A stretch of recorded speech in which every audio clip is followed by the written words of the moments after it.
don't get along. I'm a walking time bomb.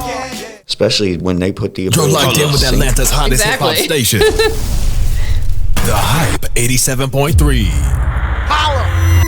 That's right. It is your girl, TampaMystic, and we are live right here in ATL on the Hype 87.3. What's going on, man? Today, I got a special guest checking in, NoxBond. What is going on, family? How you doing? Man, I'm blessed and highly favored. How are you? I'm doing good. Thank you for being here today. It's my pleasure. We've already had a whole full-blown conversation before we even went live, so thank you for being here. I appreciate you. Give us a brief introduction, then we're going to dive in. My name is NoxBond. I'm independently famous. I'm a rapper, a music executive, a very controversial shit starter. Listen, you have to stand on what you believe in. Yeah. You know what I'm saying? Definitely. It's all entertainment. It's all entertainment. And the thing is, a lot of people take stuff way too seriously. I'm working on that, right? Because like I'm definitely one of those people where in the past I've, taken everything extremely seriously. To heart. Because it's like you got to fight so hard to get to this spot. Yes. But then now I'm here and it's like I'm looking around and it's like I'm scaring everybody. Hold on. Let me back up, bro. No, it's cool, guys. I'm good. You know what I mean? Like, absolutely. And I'm very stern about when it comes to business, just because, we work hard, like you said, to get to where we're at. And I've been called the B word. And I'm just like, bro, I'm not mean. I stand on business. You know what I'm saying? Just like you do with your brand and who you are. Well, the thing is that I think a lot of people take stern business very personally. Yes. I have a business outside of the music industry, so I'm in business. I deal with, big transactions and I own other record labels. So it's like I'm really a boss. Yeah. And so when I speak with authority. And that's because I have around 1,000 people that acknowledge and respect that authority. However, when I go outside of my circle, everybody's confused. They're like, what is this guy doing? What authority are you speaking with? And I'm just like, ask your big homies, big homies, big homie. Exactly. Because like when you came here today, you know my business partner. Yeah, man. Shout out to Rap Juggernaut, Kingpin, Team Yes. Bigger Ranking. That's my family. That's people. Absolutely. Shout out to Kingpin because like he was the very first one who ever gave me a shot when I jumped in the business. I had a DJ that I was working with that gave me a shot at hosting, but Kingpin was the one that came in and kind of swooped me up and said, let's go. And that was like, almost 15 years ago. You know what I'm saying? So I'm forever grateful for Rap Juggernaut, a.k.a. Kingpin, a.k.a. Mark. I'm going to tell you like this. I love Kingpin. He is one of the realest, Yes, most sincere, down-to-earth, helpful people that I have ever met in the industry. He is, out of everybody that I've ever met in the industry, the only person who was organically, like just right off the bat, like it was just, hey man, what can I do to help you? You know what I Yes. mean? And just salute, shout out to Kingpin, Rap Juggernaut, Bigger Ranking, Think It's a Game Records, the whole team. The whole team. That's the thing, 100%. Absolutely. So did you grow up in Atlanta? I've only been here 3 years. You've been here 3 years. Where did you move here from? Well, I moved here from Wichita, Okay. Kansas, but I lived in like 20 states. Gosh, you've been moving around. I dropped out of school in 8th grade and moved out of my house when I was 14. So just everywhere. You've had a hell of a journey. It's been insane. Like I watched like the movies from rappers and stuff, and I'm like, oh, that's cute. That would be like one episode of my life. Like, you know what I mean? We need a documentary about your life. It would be very, it would be way above and beyond anything anybody's ever seen. You should think about that if you haven't already. Oh, I've definitely considered it. It's just, I have to get to a position where anybody cares about me before they'll care about my story. Yeah, understood. And because the thing about documentaries, I love watching documentaries because it, to me, really shows the true story of, for the most part. Some of them might be a little fabricated, but for the most part, it's going to show your true journey. And that's what I feel like most people want to know. They don't want to just know the social media version of you. They want to know you as a person. Well, that's what's different about me. I don't have a social media version. I'm just me.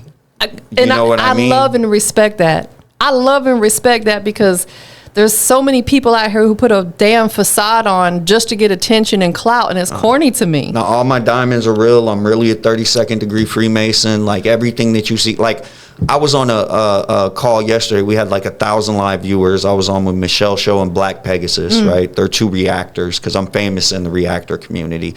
They call me the reactor destroyer.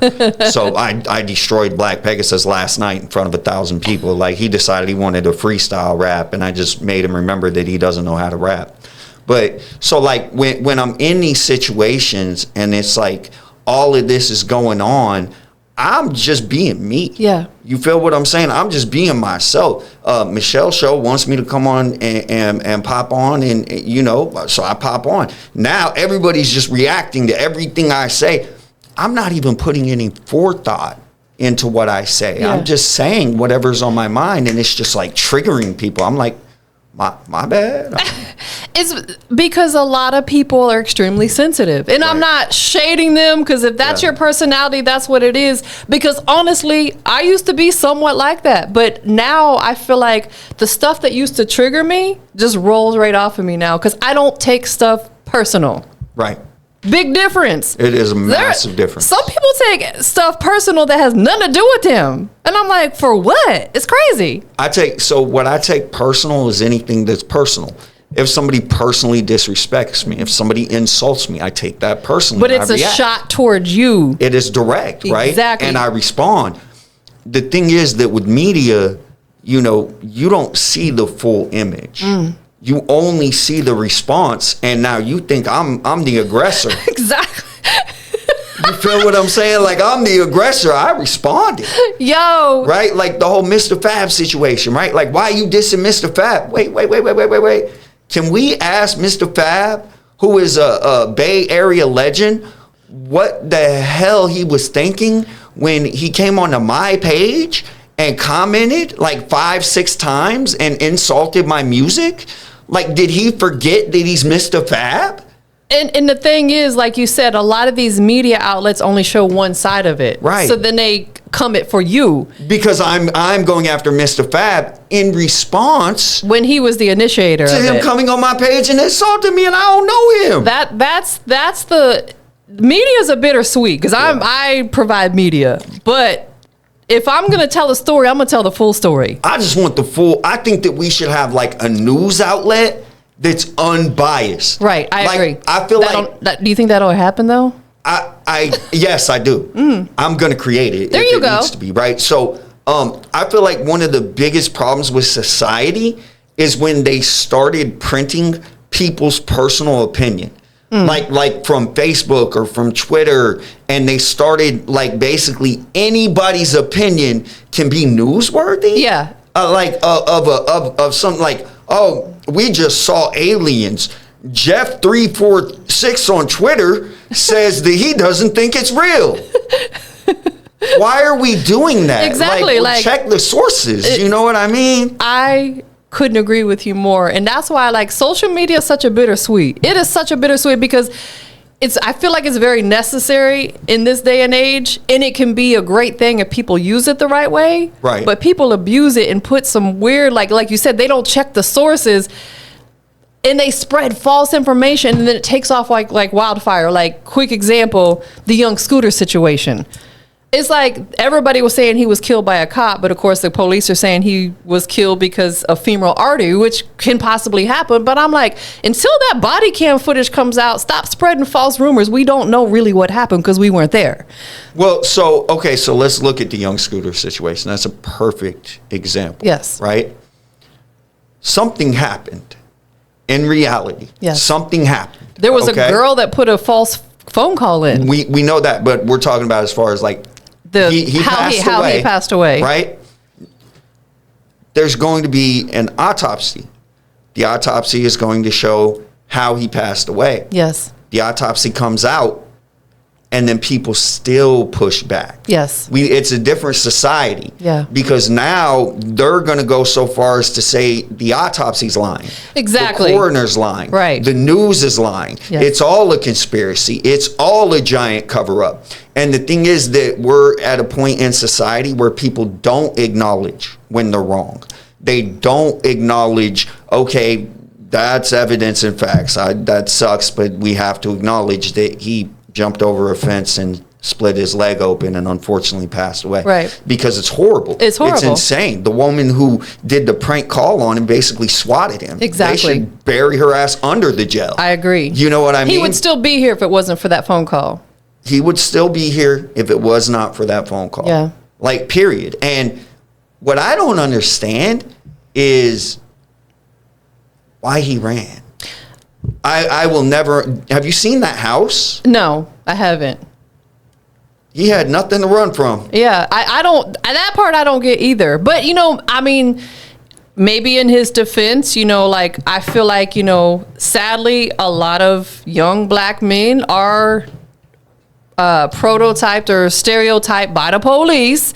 And maybe he feared for his life, even though he didn't necessarily has done anything wrong. There's a lot of people who are scared of the police because historically, statistically, they do kill a lot of young black men that don't deserve to be killed, and black women. You know what I'm saying? I think that there's some foundational fallacies, and I think that nobody really wants to talk about it. I think that even disagreeing with that is like automatic cancellation. Like, nobody wants to hear any logic about it. Nobody wants to hear any reason, nothing, right? I can tell you this.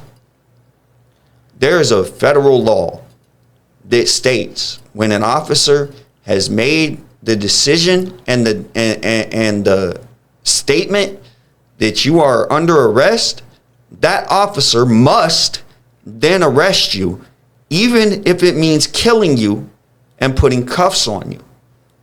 Now, people as humanity don't understand this. They don't understand there is an actual federal law. There's a federal regulation that says once a cop says you're under arrest, they can't let you go. One way or another, they're going to get you under arrest. You're under arrest. Man. So the more you fight it, it's like if you fight one person, they're going to call backup. Yeah. Now you've got two. If you got somebody who's got your back, they have 5. If you have 5, they have 10. If you have 10, they have 100. This is an unbeatable army that you cannot defeat that has the government's backing. For me, it's about logic and reason. Yeah. And it's about submitting to the authority of where we live. We all live in America. If there was no authority, we would have anarchy. And then people who are civilians and innocent people would become very, very bad victims. Absolutely. Absolutely. Right? And it's a bittersweet because we have to have authority. We have to, like, no matter. And you have to obey authority. Yes. And one thing that I do not see happening is people obeying authority and getting abused. No, I agree, because there's crime happening right now as you and I are sitting here talking. Somebody's getting robbed. Somebody's getting carjacked, whatever it may be. It's happening right now as we're talking this very second because people don't obey authority. I'm going to tell you what would help the agenda is if there was a little bit better of a selection process behind who they put their cards on.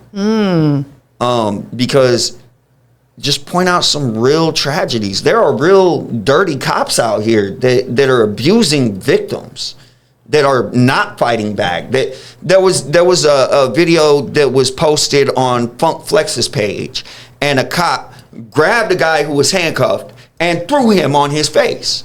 That is dirty. That's fucked up. Yes. That's not the same as somebody fighting a cop. Exactly. He's doing that just because he's a dirty, crooked ass cop. That's it. Period. And Now, there's some good ones out there. There has to be. There has to be. There has to be good cops out there. There has to be good judges out there. Absolutely. If I didn't have a good judge, I'd still be in jail. So it's like all the people just want to say authority is bad.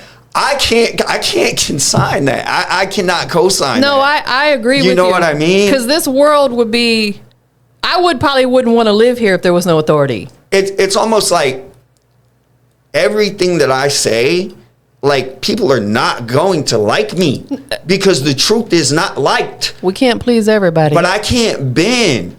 If everybody else is bending, if everybody else is sitting here and they're going to say, it's okay to resist arrest, they're talking you into getting killed. Yes. You understand? If you resist arrest, you're going to die. It's all there is to it. Yeah, because a lot of these cops don't care. Like you said, there's a federal law. There's a federal law. If you're under arrest, that's it. It's over. You're under arrest, including they will kill you and put cuffs on you. Look how many videos online, because there was uproar. Why are they putting cuffs on a dead body? Why are they putting cuffs on him? He's already dead. It's the law. Right. And I think people who don't understand it needs to educate themselves. I think that there needs to be a lot of education. Yeah. But I don't think people can educate themselves. Or they just don't take the time to do so. We need to educate them. And I'm so glad you said that, because I had posted something on my story the other day. I see too many people in authority, whether it be the gatekeepers in the music industry or whoever it may be, throwing so much shade and degrading a lot of music artists for not knowing certain things. And I said, well, rather than doing that, if it bothers you that much, take the time to educate them. Rather than calling them dumb and stupid and assholes, take the time to educate them and show them the right way if it bothers you that much. That's it. Yep. I get artists who send me. But you know, it's all paid for though, right? That's the whole thing is that's the consultant gig. Yeah. So if they just gave them that advice, they'd be taking money from their own pocket. And it's crazy because, like, I'll have artists, just something as simple as they'll send me an MP3 and it's not properly labeled. Okay. Rather than me being, well, goddamn, you don't know how to, I will send them a video and show them how to do it. You know what I'm saying? That's great. It takes me 30 seconds of my time rather than me going back and forth and calling them an idiot. You know what I'm saying? Like, well, we do protocols, right? So like when I take an artist on, I teach them about all of that. Like I've got, I think it's 2 terabytes or something like that of information that I give an artist when they sign on. It's like just everything that you need to know about the music industry. You know what I mean? And like all of the business and, you know, but yeah, well, I appreciate that. Somebody has to. Somebody has to do it. Somebody has to. And so like, I love to see it because like, do you know that nobody has their music copyrighted? Not one person on earth? No independent artist that I have met in my career thus far has their music copyrighted. Sparta 300 doesn't copyright their music. TuneCore, DistroKid, they don't copyright. Amuse doesn't copyright. Nobody requires a copyright. Spotify doesn't require a copyright. They just want money. But it's actually breaking intellectual property law. So there's like this really thin line that's being treaded. You see what I'm saying? And it sucks because artists are getting their music stolen. Like it happens. Yes. Okay, that's where it comes into play that they need to somehow get educated that they have to copyright their music. Otherwise, it'll be thrown out in court. They'll be like, you don't own it. That you always have the poor man's copyright as far as for like court, which is you can just show that you created it first. Right. That's not the problem with copyright. So I found out the problem with copyright firsthand when I went to collect my money with the company called Sound Exchange. Yes. All right. So Sound Exchange is the company that basically collects blanket royalties across many different digital radio avenues, and right. Yep. You can't collect your money unless you own a copyright. Now that I didn't know. Nobody does because they don't do their paperwork properly. You can't own a copyright unless you have a transfer of ownership agreement from everybody involved. So Sound Exchange will not cut a check until you own the copyright on whatever song you have registered with them. That is correct. Man, he's giving y'all some gems because I know fully what Sound Exchange is, but nowhere in their verbiage does it tell you that. Well, I'm on the board, so I get, internal communications. So in 2024, I believe, or it might have been 2023, but there were over 100,000 songs that were registered on Sound Exchange. Only 4,400 of them got paid. So that's kind of their loophole for not having to pay out to everybody. It's because they require it to be trademarked. You have to own it. You have to own it. Man, I mean, trademark's different from copyright. I'm sorry, copyright. So trademark's going to be like a name or a your logo. Brand or a logo, brand. yeah. But at the same time, it's just a learning lesson that artists, you need to even own your name, for example. You know what I'm saying? Like, that's something that if you're a music artist and you see yourself blowing up, you need to own your name. If you don't, somebody can take it. Somebody can take it and sell it back to you. Like, they can take anything. Like, it's like, like if you don't copyright your stuff, and I'm like, you know, I don't like you, I can go copyright your stuff. Exactly. Absolutely. Let me ask you this. You've been described as the visionary leader of the underground renaissance. Okay. Break down what that title means to you personally. I'm a prophet. If it's all in my music. If you go back and you listen to my music that I've created for the last 20 years, you know, it's pretty consistent that I'm talking about the future. Yeah. And now that we're here, you can actually see it, right? You can actually look and you can see how I'm talking about Snapchat Premium before OnlyFans. You predicted major trends, etc. All throughout my career. Man. It's also not me.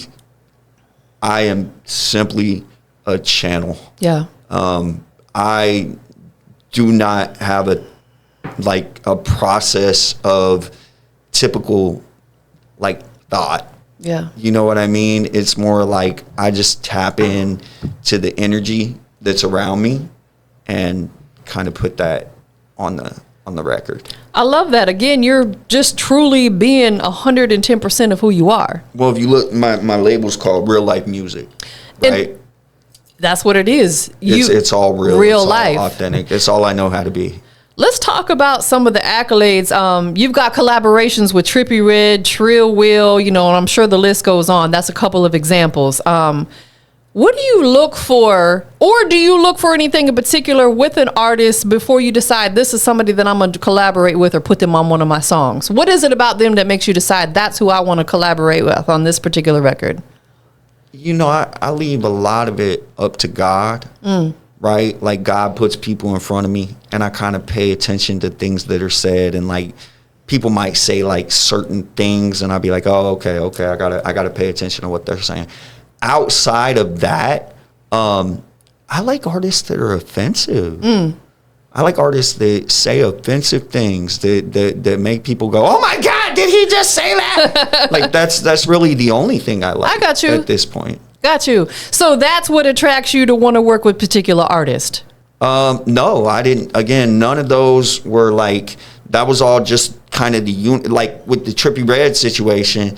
That was OVO CJ, which is Trippie Redd's ex-engineer, just sought me out and was like, hey, bro, you're dope. I want to get you up with Trippie Redd and put you on this collaboration. And like, you know what I mean? So it's like everything is outside. Like even when I met Nipsey Hussle, that was just Nerve DJs, Johnny O, bro being like, hey, you want to come on this call? And me being like, yeah, I'll come on the call. And it just so happened to be with Nipsey Hussle. And so I got to meet Nipsey Hussle, and he's who taught me about sustainability, which is now a part of my story. You know what I'm saying? So it's like even with Trill Will, I made a post on Facebook and I was like, I'm looking for artists that have their music mastered. You know, and it was like his wife posted his music and we started, you know, building a relationship off of that. And to me is one of the most important things you can do is build them relationships. They are more important than any other aspect of anything. Because relationships will put you in places that money cannot. When you build, we talked about this earlier, when you build relationships with people, it's going to be able to walk you into rooms that you can't buy your way into. I'll give you guys an example, like a perfect example. They did an event at For You Recording, right, where they did a DJ event at For You Recording. At the time, I had a record deal with the company who owns For You Recording, which is made in Memphis, right? So at this big DJ event, there's a VIP area, and then there's like a room upstairs in the VIP area. But when I walked in, my A&R spotted me. So he immediately is like, hey, Nox, you want me to show you around? And just walks me past the VIP area, past the upstairs room where everybody's big and all the big people are, into another room where everybody's like, oh, what the? And then that door closes and everybody's like, where the hell did Nox just go? I thought this was VIP. Right. He's in the VIP's VIP. You know what I mean? Like, I'm with the owner, bro. So same thing happened in Indianapolis. They were having an event. All of the rappers, I'm not from Indianapolis. Nobody in the building knew who I was, but they had the event at a Masonic temple. Yeah. And there happened to be one of my Masonic brothers at that temple. Look at that. So as soon as he was like, you know, hey, bro, yes, bro. Oh, well, let me show you around. So as the Indianapolis award show is going around, everybody's trying to pay attention, but they're really looking at me being shown a tour and going all the places that they've been told they can't go. They're like, who is this guy? And like this dude is like walking behind the curtains to a back private room where there's a studio. The people who are hosting it are like, what is going on? Like while they're hosting it. And they're like, who the hell is this guy? They hand me the microphone and they're like, what is this? What is going on? You know what I mean? This wasn't on the script. Like, what? Who are you? You have more access than me. It's about those relationships and knowing the right people. I know I'm a college dropout, and I'm never ashamed to admit to that because, you know, I've done just fine without that college degree. However, when I first started college and I was in orientation, the guy who was doing our orientation said, in life, it's not always about what you know, it's who you know. I'm like, well, why in the fuck am I sitting here then if it's not about what I know? You know what I'm saying? Like, and that's always I'm leaving. Yeah, deuces. I literally did maybe 3-4 months and I was like, I'm out of here. You know, I was a single mom at the time, so it was difficult, but I was just like, in my mind, I always had the entrepreneurial mindset. Right. You know? Right. Well, I'm an 8th grade dropout, so listen, you know what I mean? I love that for you. I love that for you because you are literally the walking testimony of you can make it happen if you want to. If you sacrifice everything in your entire life for your entire life. Let me ask you that. I want to ask you that question right there. What do you feel like is one of the absolute biggest sacrifices that you've had to make to get where you're at today? All of my time and energy and money.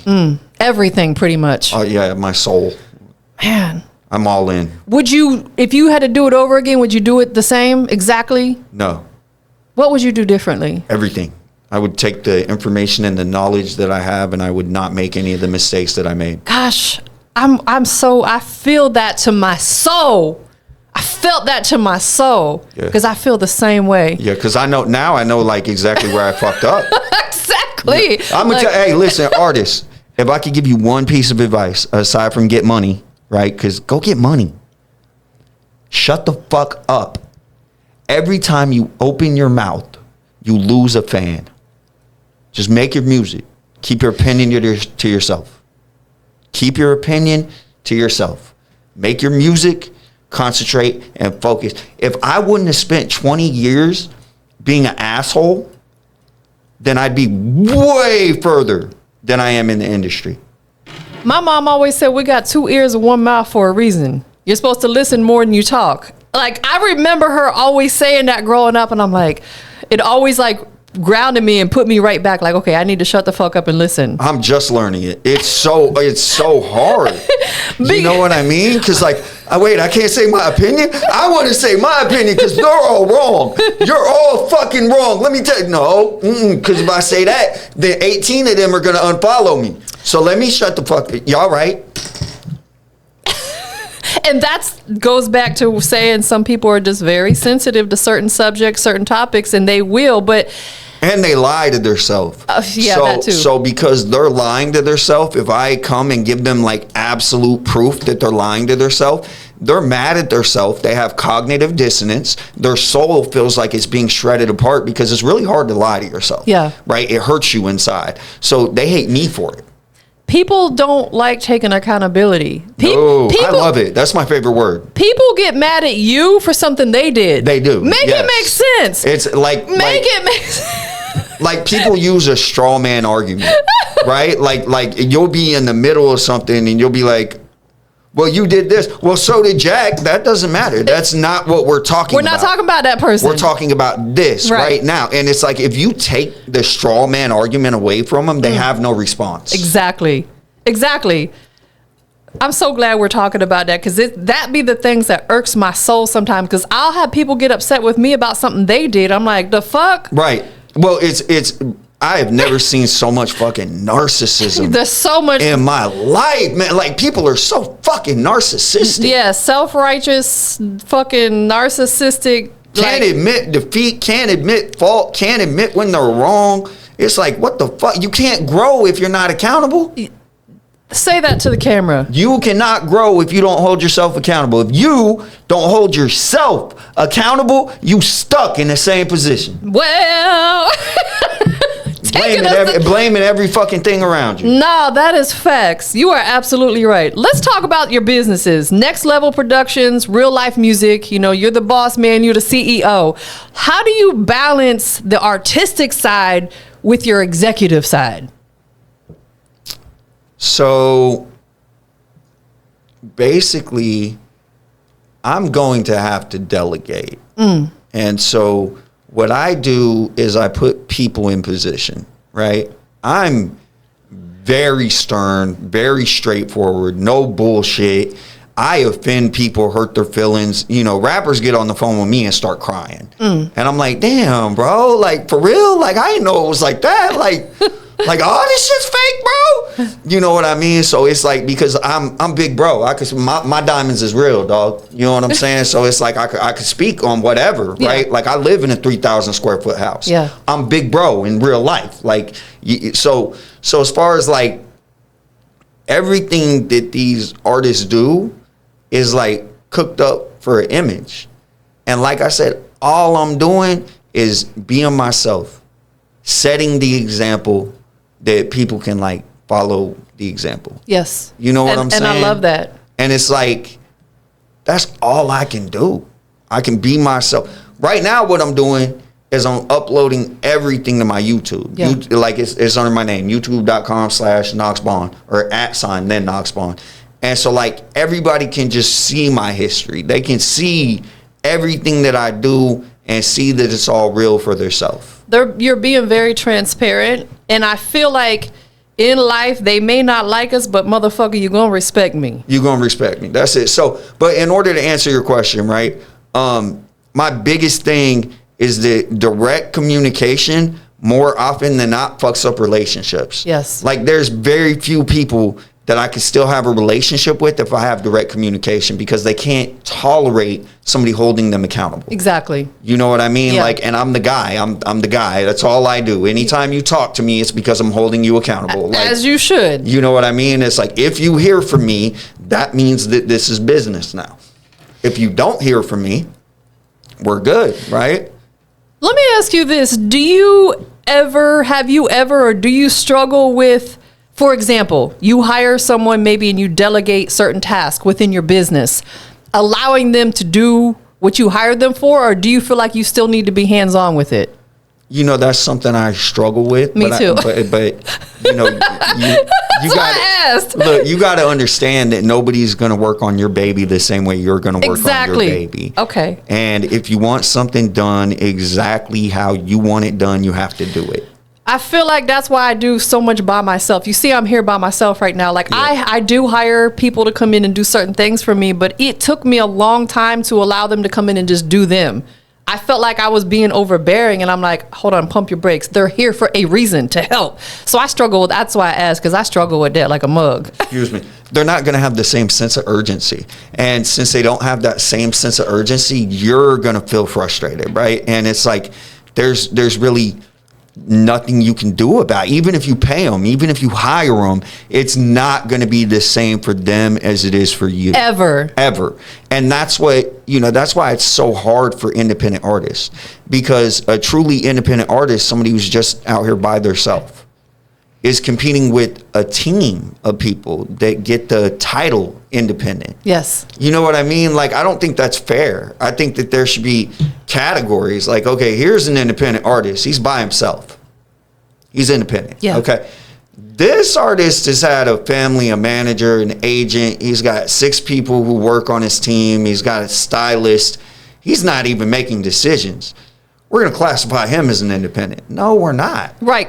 Totally different. Totally different. Yeah. It's not, and those are the ones who succeed. What title should we give those people who have the team, who have the manager, the publicist, and the whatever? What are we going to title them? Give them a name. Okay, let's call those people teams. Let's not call them independent artists. Let's call them teams. Because that's exactly what they are.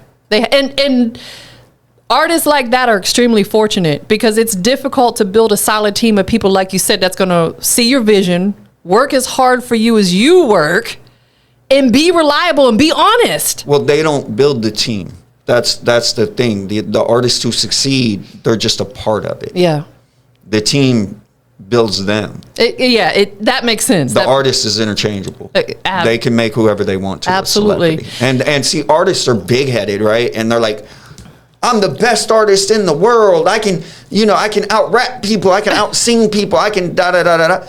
The artist is interchangeable. The system's in place. All they have to do is choose somebody and set them in place. So now it's just like, bro, who do I gotta do favors for, or get myself into a position where you feel like you owe me, that's in a position to sign me to that level. Exactly. Because just let me know you got it, bro. You got all my resources. You know what I mean? Like you said, sometimes you got to pull them favors in. You got to sometimes do things you don't necessarily want to have to do. But one thing that I stand on, when I first got in this business, someone told me, you're going to have to work with some people you don't like. I'm not going to work with someone that I do not like, if their vision doesn't align with mine, I'm not working with them, because that can tarnish your brand. So I think, again, I was on a call last night with 1,000 live viewers with Michelle Show and Black Pegasus. Where does that live stream at? It's on Michelle Show's YouTube. On the YouTube channel, okay. Yeah. So I'll be on there Tuesday too. Okay, I'm gonna check it out. And so 5 minutes before I got there, Black Pegasus was talking cash shit about me. I must have sensed it. Like, I don't even know how. Like, I was just like, do you think let me go on Michelle's show. Was it just to stir up the audience, you think? No. These guys, like, really sincerely don't like me. Like, they're a whole team, the Avengers. Yeah. And I tore apart their team. Like, the Avengers are no more. You know what I mean? So it's like they take that shit personally. Got like, I destroyed Clip Beats. I destroyed Knox Hills. So it's like their feelings are really hurt. I also sent out some emails, saying, hey, man, y'all got to review my music or I'm on your heels. You know what I mean? Like, I'm after your ass. And so they didn't take that very well. So, he was talking shit, like, just, oh, NoxBond, what a goofy, da-da-da-da-da. I pulled up in the room, and he's like, no, I was just saying your music is, is good. It's good. I like your melodies. I just think the mix could be a little better. I'm like, what the fuck is this? So he didn't know you was going to make an appearance on the show. I didn't know I was going to make an appearance. Nobody knew I was going to. How the fuck did I sense that this dude was talking about me? Like, that's insane. I was just chilling and just, you know what? I'm going to go on Michelle's show. And then come to find out, this dude is talking shit about me. So, wow. So you had this premonition, Slick. I'm telling you, I'm a real prophet. Wow. Yeah. That could be used in some good and bad situations. There is a lot of factual evidence to back up that I have spoken the future. A lot of it's in your music. It's all in my music. So people can go back and listen to your catalog of music, and that's proof right there, because everything's timestamped. Everything's timestamped. You can't fake certain things, and that's one of them. If they see it was released back in 2010, boom, that's what it was. People are just now catching up. Like, it's like the hot subjects and topics, like, bro, I discussed that shit 5 years ago. You know what I mean? I'm like, oh, okay. You're ahead of your time. Yeah, very much so. So let me ask you this. You've been able to rack up millions of streams, SoundCloud, Spotify, etc. Yep. What do you feel like has been the key to building that type of momentum, if you don't mind sharing, like, for you personally? My energy. So I did some meditation. Yeah. I opened up all 7 of my chakras. Yeah, that's dope. I like you. And so when you open up, thank you. I like you too. And so when you open up your top chakra, your crown chakra, it's actually outside of you. And so what you're doing is you're opening up your connection to the universe. Man. And so, when you open up all 7 chakras through what's called pranayama yoga, then it opens up your connection to the universe. And so now the time it takes to manifest shortens, right? Because you can manifest. The law of attraction is real. Yes. You can envision your life. You know, I envisioned my house before I moved into it. Like it, you know, it's just like you can visualize yourself on a stage performing in front of 100 people, and then the universe will align and you'll be performing in front of 100 people. You know, I used to look at my wrist like this without the watch on it and go like this to you know, convince myself that there was diamonds on my watch. You know what I'm saying? And now look at you. And now there's diamonds on my watch. You feel what I'm saying? Yeah. So it's like you got to really believe. Like faith can move mountains. Yes. And doubt is stronger than faith. So if you let doubt set in, it'll kill your faith. Have you ever thought about, or do you do any type of motivational speaking? I'm just me. You know what I mean? I'm just me. I understand that I could motivate a lot of people, but I haven't ever been given a chance to have a major. Everything that I've done has just been me lashing out and the universe taking notice. I think that in life, people don't like and they're afraid of what they don't understand. They do not understand me. They can't. You're misunderstood. Yeah. Like, I'm getting good vibes from you. Everybody I meet gets good vibes from me, but for some reason online, It's because they haven't had the chance to meet you in hate person. you. And I'm like, okay. I'm And then gonna that say pisses me off. I'm gonna say this right here. If you are judging what you see based off online, meet him in person and sit down and have a conversation with him, because I can't go off of what I see online, because onlines could be facades. People only show us what they want us to see. You know what I'm saying? For the most part, some people show us everything or too much. Yeah. I like to do this because I can feel your energy. My energy. And I can me feel apart. good energy from you. Yeah. You know what I'm saying? Thank you. I appreciate that. Absolutely. And you know, the things that you're talking about, I feel like it's because a lot of people don't understand it. Yeah. So they don't like it because they don't understand it. That's it. But they will. They're about, like I said, they're about 5 years behind me. Y'all need to get on board or get left behind. It's I make certain moves, and then when I make the moves, people kind of like, wow, I can't believe that just happened. But it's like, that's because you just tuned in. Yeah. Like I've been doing this. You know, I've been to the BET Awards. I headlined South by Southwest. You know what I mean? I know Deborah Lee. I know Spicoli. Like I know Designer. I know I met PNB Rock. You feel what I'm saying? Been like, there, done that. Like I know Nipsey Hussle. So it's like, you know, y'all got aspirations, and those are great aspirations, but I've already done them. You've got a lot of major accolades under your belt. In fact, what you were just saying was going to be the next thing I wanted to talk about, you know, performing, headlining at South by Southwest, performing at the BET Awards, and many other places. What do you feel like doing these big performances? How does it impact you, like, and how does it help you level up even more? That's a great question. It teaches me about myself, right?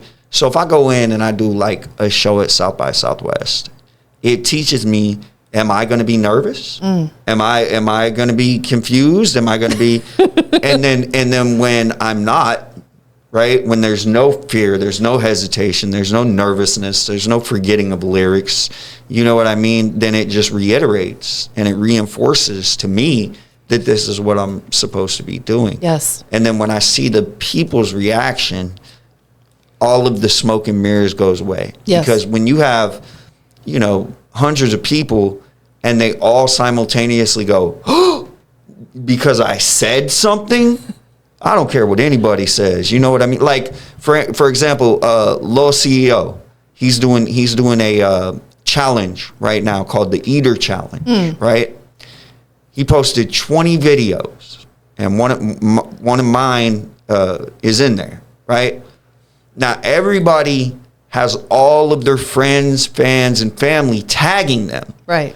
I didn't do that. I didn't have anybody tag me. I just wanted to see the organic response, Yeah. right? So some people who have fucking 30, 40, 50 comments, of, you know, and they're tagged.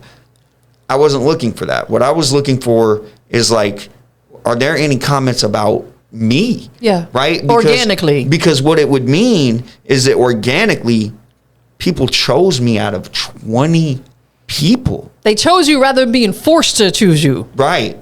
And there are several, and the comments are different. Whereas everybody's like fire, fire, fire, fire, fire. The people are commenting and saying, "Holy shit, I can't believe he just said that." And they're quoting the lyrics like, bro said, "I fuck her, but I don't need her." Ha ha ha. And then little CEO's commenting on that like, "Yeah, he did." And that's the only comment there. You know what I mean? So it's like, that's what I want. Yeah. I want people to understand the level that I'm doing this at. The shit that I'm saying is funny. You're supposed to react. When I said, if you want to be my bro, then let me fuck your bitch. You're supposed to react. You're supposed to be like, yo, what did he just say? Listen, and I think that you are going to attract the most organic people by being truly who you are, saying what you want to say unapologetically.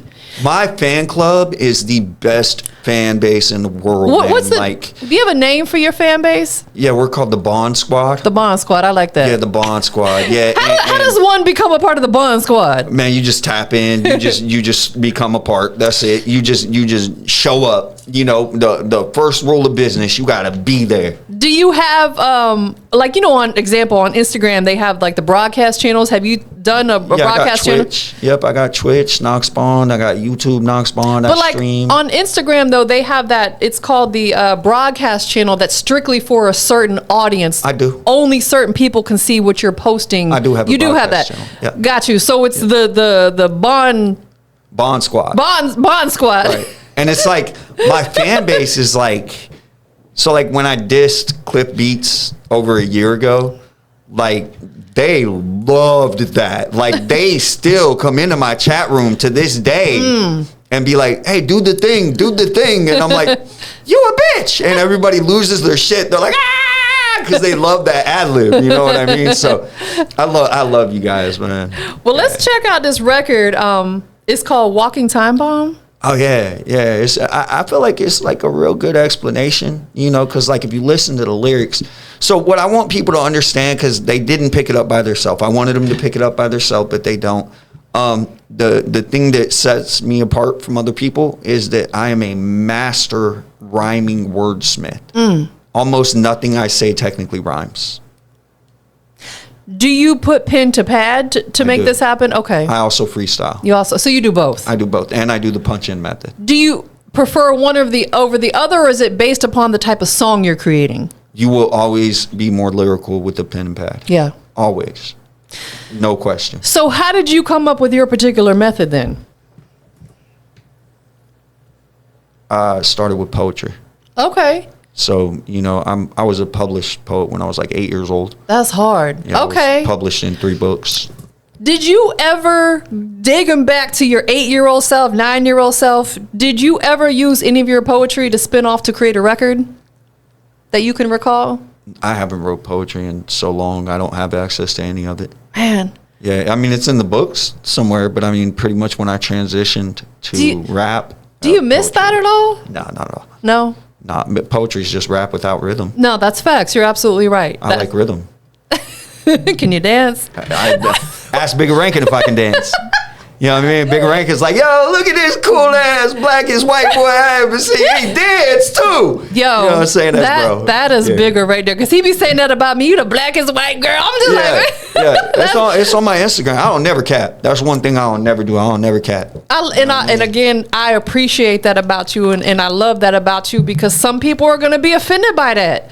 Well, it's fun. Like people get mad intimidated. At me. Intimidated, right? So like, I lived in Kansas, right? And I was sleeping on this dude's couch. So, because, you know, I'm from the gutter, for real, right? So I was sleeping on this dude Thane's couch. And this dude, Justin, heard me freestyle. And he personally had a vendetta and a grudge with me for 3 months because he thought that my freestyle was written. And so he recorded me. He told me this. He recorded me on his phone and he took it home. and he studied it and realized that I was talking about the things in the room. Oh, wow. Because you had metaphors. And came and apologized to me and explained, man, I hated you. I hated you. You was perpetrating, but that's really freestyle. Man, that's hard. How long ago was this? Oh God, years. 15, Years and yeah, like. Oh yeah. wow! So you've really had the knack for this for a long time. I mastered this a long time. I don't have any more words to rhyme. That's why I've already rhymed all the words. Man. So that's why I can't just rhyme model and bottle. I've already done that. Now I have to rhyme model and grotto. You see what I'm Yeah, saying? absolutely. Because I've already rhymed model with everything it rhymes with. So. I call these other rappers, I call them struggle rap because it's, they're still struggling to put words together and make them. I'm way beyond that. And that's true. And it's like, it's no shade, but it's just a fact because everybody's got to start somewhere. If I started rapping, I would be the biggest struggle rapper in the world, like slick, because I commend artists like you who can come up with stuff and make it make sense. Like it would probably take me hours to sit down and construct one song. Yeah. Well, I mean, I think that some people in the industry, they do that. Like I had a conversation with somebody. I ain't gonna call no names or nothing, but there was this song and it was like really dope. And I was like, yo, this shit is so hard, bro. Yeah. You like the barsmith? But then he told me it took him 4 days to write it. And so when he told me it took him 4 days to write it, I'm like, never mind. But that would be me. It would take me probably like 2 months. Slick, you know what I'm saying? Because you lose like credibility as a rapper at that point. Like you didn't sit down and write it. I sit down and write a verse in 30 minutes to an hour, and then I memorize it and spit it with no paper in front of me. So I'm on a whole different level, and I do one take. You see what I'm saying? Like beginning to end. Like Andre 3000, same way as him. You know what I mean? Like I go in the booth and one take, Lay no it paper, down. memorized. And that's what you hear. So let me ask you this. Going back to what we were saying earlier about educating people, what would be one tip or advice that you could offer a struggle artist to build up their lyricism and be able to get it out quicker? Any advice? Read at the source. Elaborate on what that means to you. Read at the source. Literally sit down with the source and, raise your vocabulary.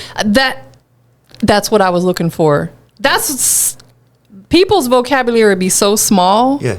You have to have a very broad and large vocabulary to do this. You have to read. Like, do you know how many books I read growing up? Reading is fundamental. Fundamental. Like, the more you know what I'm saying? Like I'll be Mr. Rogers if y'all need to. It's like, it's a beautiful day in the neighborhood. What a sweater at? You know what I'm saying? Like, y'all gotta read, bro. Like, to be 1,000% honest with you, the reason that I am educated the way that I'm educated, even though I'm an 8th grade dropout, is because I spent so much time reading, like everything that I could get my hands on. I read all the Goosebumps books. I read all the, you know what I mean? Yeah. I read every book that I could get my hands on. And that's where a lot of these artists lack, is they don't even read the smallest little tiny thing, let alone the contracts. Like they don't really have a story a lot of times, right? Like me rapping makes sense. I've been through hell. My life was insane. It's like Pac said, I got a story to tell. Exactly. If you don't even have a story to tell, then you're probably just doing it for the money. Yes. Just because you see, now you want to, you know what I mean? And it's like, that's never, ever going to connect with the fans. Absolutely. A lot of these artists are simply just in the way. I feel like there's a lot of inauthenticity. Yeah. And there's a lot of people that are being forced. Yes. Right? Like if it's a personal connection, instead of based on merit, then they're just going to keep pushing that artist. Yes. They're going to ignore the fact nobody likes the artist. Nobody cares. You know what I mean? And they're going to push them like indefinitely. But yeah, I feel like every once in a while, somebody comes along and they're authentic. Yes. And they're talking about their story. And so they stand out. Absolutely. And sometimes it might take a little bit longer. And they're the ones that are going to sustain as well. They're going to be around. They're going to be one of those timeless type artists because people can feel that it's authentic.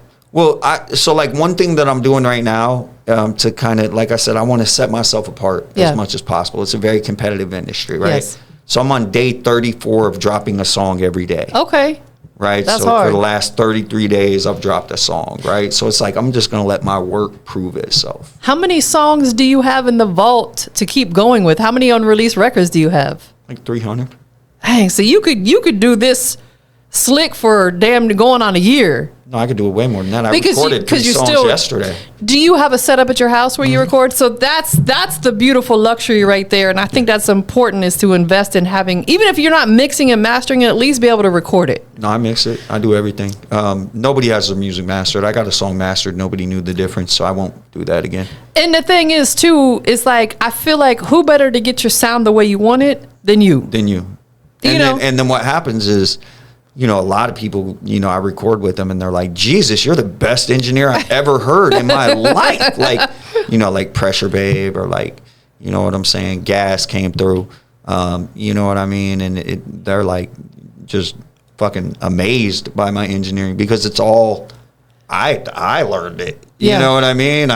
Nobody else mixes like this. I promise you, nobody mixes like this. One more thing I want to ask you real quickly about, and then we're going to get into this record, is you built the #1 DJ coalition on Google, Next Level DJ Coalition. I did. Yep. What do you feel like is the strategy behind putting something like that together in order to help the artist? Because everybody always says the DJ is one of the most important people to an artist. Like, what was your strategy behind putting this together?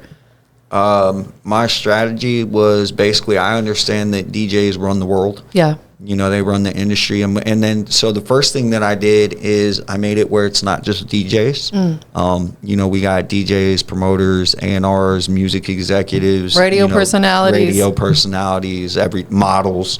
You know what I mean? So it's like, it's more of an internal industry. Yeah. And the second thing I did is I kind of like added like all the big homies, right? So like Rap Juggernaut, you know what I mean? Big Rankin, Johnny O, Big Hef, DJ Big X. So like, that kind of like encompasses all of the other, right? Like Cool Running DJs and Coalition DJs and things like that, because Nerve DJs. The list goes on, because those people send me records to help break. You know what I mean? I love that. It's like, so those are actually like, we're all one big connected infrastructure. So basically what I did is I took the money aspect out of it.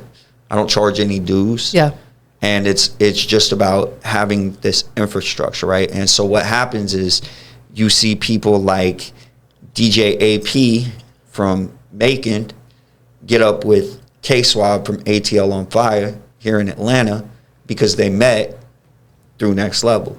Or you'll see like Derez Deshawn start doing an interview on this platform and then go over to this platform. That's all internal. Yeah. Listen, I love that, because you're really putting people in a position to win and level up with all the businesses that you have. So with this DJ Coalition, how do people register to be a part of it? They just go to nextleveldjcoalition.com/DJ-registration. Just fill out the form. And, we'll take a look at it. And if you're somebody who we feel like is a good fit, then we'll add you. We've been adding some pretty big players, here recently. Like we got DJ Mohawk, we got Ferrari Simmons, we got. Shout out to Ferrari. That's my dog, man. That's my brother. I love Ferrari. I love him too. He's such a genuine dope person. Yeah, but people like DJ Plug, DJ C Blends, just major. The heavy hitters, the Drummer Boy. You know what I mean? So it's like, so it's not like we're not super. We're not rocking with like everybody at this point. We kind of got to be a little bit more selective. You got to be exclusive. That's what keeps you set apart from everybody else, because not everybody can be a part of it, nor do you want everybody to be a part of it. No artist can be a part of it. Like that's another thing, is like every other DJ coalition is a business. They're there to make money. Of course the artists can give their records to it. They're like, can we give you our records? No, I only work with my record label. Yeah.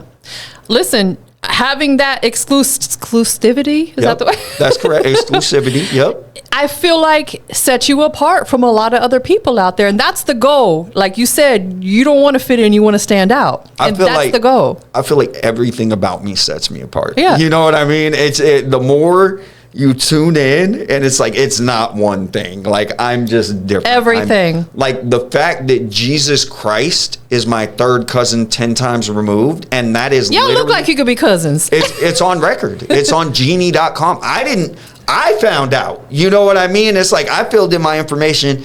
Genie has a database, right? So I just put in my mom, my dad, my grandma, my grandpa, and everybody else is already done because it's an open database. So if anybody is related to somebody, they fill it in. It's genie.com? Genie.com. Like genealogy, but it's just short. Okay, got you. GENI.com. When I put in my information, now I go to Moses's page, and it's like, Moses is your 114th grandfather. And I'm like, what the fuck is this? You know what I mean? Jesus Christ. Jesus Christ is my third cousin, 10 times removed. That is... in real life, on Genie.com, my pedigree, is unbroken. I have an unbroken chain of 127 generations that goes all the way back to Adam. I can't unsee it now. Yeah. I can't unsee it now. They call me either White Snoop or White Jesus, or I love that though. Yeah. Listen. But Jesus was Macedonian. He wasn't white or black. See, because that's where I'm from. A lot of people need to, again, educate themselves. But I feel like it's a matter of educating themselves from the right areas, because it's like we don't know who's putting out right and wrong information. They don't want to be educated. They don't want the accurate information. They want the information that goes with their agenda. There you go. That makes sense. Where can people follow NoxBond at? I need y'all to go to my YouTube, NoxBond. I just built it. I put my whole catalog up on it. I'm just going to continue to just do uploads. That's the main place. Yes. I need subscribers. Go to YouTube, NoxBond. From there, you can find my website, my Discord, my chat rooms, you know what I'm saying, everything else, all that. Go subscribe to my YouTube. That's where it starts. That is the main base of operations. Absolutely. And I love the fact that you're focusing more on your YouTube than the other outlets, because YouTube, slick, they be paying out decent pay, and I feel like they get more traction than anybody else, because you can look at it from your TV, you can look at it from your phone. You ain't got to subscribe to watch YouTube. That's a great piece of advice. Artists, you need to focus more on your YouTubes and your damn Spotify. I'm just saying. Well, I mean, Spotify is a system that's in place. Yes. And I think it's a really good measurement. You know, I think it's a good measurement of your organic traffic. It is. All of them, I feel like, are necessary, but I feel like YouTube is really necessary, and people just need to put a little bit more focus on building their YouTube channel. Well, YouTube is your home base. Yes, I agree. So like I said, Spotify is your measuring tool. Okay? YouTube is your home base. That's where everybody can go to see your music videos, behind the scenes. Exactly. It's almost like having your own website. It is, but nobody goes to a website. I have a website, right. NoxBondWorld.com. Right. I would rather you guys go to my YouTube. Yeah, absolutely. Because that's the more views you get, It's not about the money. It's not, of course, but it's about having access to the fans. But it's also nice to see that little every quarter coming in. To get a check. Right. But for me, the reason for YouTube specifically is the notifications. And I feel like you can reach a broader audience on YouTube, because everybody, like, example, my dad is, how old is he? 76? He is on YouTube, but he's not on Spotify. He's not on Apple Music. Right. Everybody, my grandmother, bless her heart, who's about to be 101, goes to YouTube and watches stuff. If you go to Google, it's going to automatically send you to YouTube. It's like one of the first things that pops up. Absolutely. When I Google something, one of the first things that pops up is YouTube videos showing what y'all work on your YouTube channel. He's been dropping them gems through this whole conversation. Who do you want to give thanks to for loving you and supporting you through your journey? Well, first off, thanks goes to God. Yeah. You know what I mean? Because if it wasn't for God, I'd probably be locked up for 180 years on that case in Chicago. Second is going to be my mom, you know what I'm saying, for just loving me unconditionally as who I am, for not judging me, for never trying to, make me be something that I'm not, for accepting me for who I am. I appreciate that more than anything else that she could have done for me. Third is going to be my brother, Lucchese. You know what I mean? We had like a real rough start in life. We fought like a lot. Like my dad and his brothers fought. You know what I mean? So it was kind of passed down. But we're in a better position now where he's very respectful. You know what I mean? And I love him and I appreciate him so much. You know what I'm saying? And just to give you guys an idea of like the real me. My big brother, my older brother, like calls me sir. So like, you know what I mean? Like it's like there's so much respect there. You feel what I'm saying? Yeah. Like, and he's my older brother, but he even calls me his, you know, his little big brother. So it's like that's really what it's about to me, is the respect, the acknowledgement. Like we gotta acknowledge that everybody's not equal and that I put in more work. Yeah. You know what I'm saying? We got to. Like it's I don't care whose feelings it hurts. You know? Like we said earlier, you may not like us, but you're going to respect us. Hey, you got to respect me. Yeah. That's it. Absolutely. Yeah. Well, let's go ahead and get into this record. Can you introduce it for us? Yeah, so this record's called Walking Time Bomb. We got a version out there with my guy Eagle, and we bought an old Eminem verse. We got a contract for it, so we got the 2002 verse of Hellbound, and we got like newer production on it. Yeah. Right, but this is just my version, right? Because as far as like clearances and things like that, I don't know licenses. You know, it's Eminem, so y'all might get. You know, you don't have the contract, so I don't know how that. We have the contract, and we made it the cover. But Walking Time Bomb is a song that is really describing who I am. Like, even when you listen to it, and I'm saying, remember when I was nice, doing everybody favors, at the same time I was outside fighting my neighbors. So I'm really letting you know, like, the whole time I've been the same person. I've been, even when I had to play nice, even when, you know what I mean? Yeah. Even when I was sitting there smiling, doing everybody's favors, like, understand, as soon as I walked out the business meeting, I beat my neighbor up. So it's like, it's fun. All right, that's a bet. Let's get into the record. Y'all stay tuned for it. We don't get along. I'm a walking time bomb. Yeah, they did me wrong. They know my mind is gone. Yeah, we don't get along. I'm a walking time bomb.